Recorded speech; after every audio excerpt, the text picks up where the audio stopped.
செல்லம்மா சீரியல்ல ரோட்ல உட்காந்து காஃபி குடிச்சிருந்த மேகாவை இந்த வழியா வந்த மகேஷ் பார்த்து கஷ்டப்படுறாரு. அக்கா மேகா, இந்த நிலைமை நீ பேசாம கிளம்பி என் வீட்டுக்கு வந்துரு சொல்ல. மேகாவும் முடியவே முடியாது மகேஷ், நீ பணக்காரன் தான், நான் உன்னை காதலிச்சேன், இதை நம்பிதான் உன்னை கல்யாணமும் பண்ணேன், ஆனா நீ என்னையும் ஏமாத்திட்ட, கூட சேர்ந்து வாழ எனக்கு விருப்பம் கிடையாது, உங்களை தொந்தரவு பண்ணாத என்னை விட்டுருங்கிறாங்க. மகேஷும் சரி மேகா, கஷ்டப்படணும்னு ஆசைப்படுறேன், அதுக்கு நான் என்ன பண்ணேன், நம்ம பொண்ணு ரியா பாவம் தானே, வழியாச்சும் நான் எங்க வீட்டுல கொண்டு போய் வச்சுக்கிறேன், அதுக்காச்சும் அனுமதி கொடுன்னு சொல்ல மேகா முதல்ல முடியாதுங்கிறாங்க. மரகதமும் மனோகரம் எடுத்து சொல்றதை கேட்டு சரி மகேஷ், ரியா உன் கூடவே இருக்கட்டும், நாங்க புது வீட்டுக்கு போற வரைக்கும் நீயே பாத்துக்கோ ரியாவை மகேஷ் கூட அனுப்பி வைக்கிறாங்க. மரகதமும் மனோகர் கிட்ட, மனோகர் நீ என்ன பண்ணுன்னு தெரியாது, கம்மி வாடகையில ஏதாச்சும் ஒரு நல்ல வீட பிடிக்கிற வழியை பாரு, பிஸியா இருந்தாலும் பரவாயில்ல, நம்ம அந்த வீட்டுக்கு இன்னைக்கே போயானுங்கிறாங்க. வாசுதேவன் ஹாஸ்பிட்டல் இருந்து நல்லபடியா குணமானதும் சித்தார்த்தோட குடும்ப ஆளுங்க எல்லாருமே கோயிலுக்கு வந்து வாசுதேவன் பேருக்கும் ஜானகி பேருக்கும் அர்ச்சனை பண்ணி சிரிச்சு பேசி சந்தோஷமா இருக்காங்க. மனோகர் மேகா கிட்ட, மேகா எனக்கு ஒரு வீடு புரோக்கர் நல்லா தெரியும், என்னோட க்ளோஸ் ஃப்ரெண்டு தான், அவர்கிட்ட நம்ம பட்ஜெட்ல வீடு இருக்கான்னு கேட்டேன், அவர் இருக்குன்னு சொல்லிட்டாரு, ஆமா இப்போ போய் பேசி முடிச்சிடலான்னு போறப்போ புரோக்கரும் மேகா கிட்ட, மேடம் நீங்க தான் மேகாவா, மனோகர் என் ஃப்ரெண்டு தான், என்கிட்ட எல்லா விஷயத்தையும் சொன்னா, என்கிட்ட 7,000 ரூபாய்க்கு பங்களா டைப்ல வீடு ஒன்று வாடகைக்கு இருக்கு,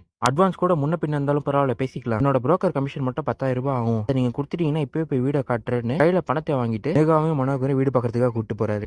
வீட்டை பார்க்கலான்னு பாதி தூரம் போனதும் புரோக்கர் மேகா கிட்ட, ஐயோ மேடம் வீட்டோட சாவியை மறந்து அங்கேயே வச்சுட்டு வந்துட்டேன், 5 நிமிஷம் இருங்க நான் போய் கொண்டு வந்துடுறேன் அப்படின்னு சொல்லி ரொம்ப தூரம் தள்ளி வந்து, நீங்க சரியான லூசா இருக்குங்க போல, வீடே பார்க்காம 10,000 ரூபாய் பணத்தை வர கையில கொடுத்துச்சுங்க, இதுக்கு மேல இங்க இருக்கக்கூடாது, பணத்தை தூக்கிட்டு எஸ்கேப் ஆயிடுவோன்னு அந்த புரோக்கர் அங்க வந்து கிளம்பி போயிடுறா. மேகாவும் அவங்க மாமா கிட்ட, ரொம்ப நேரம் ஆச்சு புரோக்கர் போய் இன்னும் ஆளை காணும், உனக்கு போன் அடிக்குன்னு சொல்ல, எவ்வளவு போன் அடிச்சும் புரோக்கர் கால் எடுக்க மாட்டா. இதான் என் எபிசோட நடந்தது.